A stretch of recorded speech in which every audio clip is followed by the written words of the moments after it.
महाराष्ट्रातील खाते वाटपाचे सर्वाधिकार आता देवेंद्र फडणवीसांनाच असतील। खात्रीलायक सूत्रांकडून ही माहिती प्राप्त होतीये।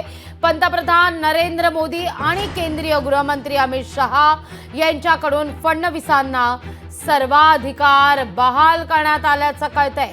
महाराष्ट्रातील स्थानिक स्वराज्य संस्थांच्या निवडणुकांसंदर्भात देखील फडणवीसच निर्णय घेणार आहेत। भाजपचे महाराष्ट्रातील सर्व निर्णय आता फडणवीसांच्याच अधिकारात होणार असल्याचं सूत्रांकडून कळतंय।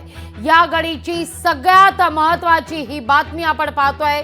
खाते वाटपासंदर्भातले सर्वाधिकार आता देवेंद्र फडणवीसांनाच दिले असल्याचं खात्रीलायक सूत्रांकडून कळतंय। मोदी आणि शहांकडून हे सर्वाधिकार फडणवीसांना बहाल करण्यात आल्याचं देखील कळतंय। या सगळ्याविषयी बोलण्याकरता राजू वाघमारे आपल्या सोबत शिवसेनेचे जोडले गेलेले आहेत। नमस्कार, स्वागत आहे तुमचं लोकशाही मराठीमध्ये। खाते वाटपाचे आता सर्वाधिकार देवेंद्र फडणवीसांकडेच असणार आहेत असं खात्रीलायक सूत्रांकडून कळतंय।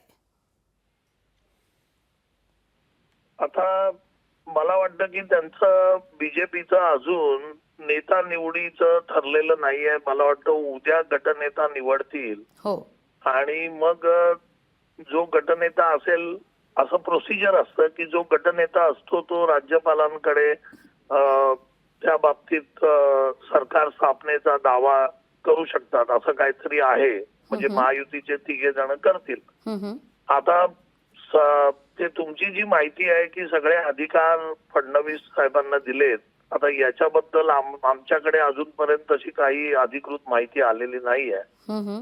त्याच्यामुळे भाजपचे सर्वोच्च नेते जे आहेत आदरणीय पंतप्रधान नरेंद्र मोदीजी आणि आदरणीय अमित शहाजी हे सर्वोच्च नेते जो निर्णय घेतील त्या निर्णयाशी आमचं समर्थन असेल आणि ते सर्व निर्णय मला वाटतं एकदा गटनेता ठरला की तिन्ही गटनेत्यांची संयुक्त बैठक त्याच्यानंतर होईल आणि त्याच्यामध्ये खाते वाटप आणि इतर बाबतीत बोलणी केली जातील आणि मग ती बोलणी फायनल सर्वोच्च नेत्यांकडून त्याचं फायनल घेतलं जाईल। असं एकंदर स्वरूप असेल असं आमच्या माहितीप्रमाणे आहे। अगदी अगदी अगदी धन्यवाद आमच्याशी संवाद साधला त्याबद्दल वाघमारेजी। लोकशाही मराठी ऐका, पहा, जागरूक रहा।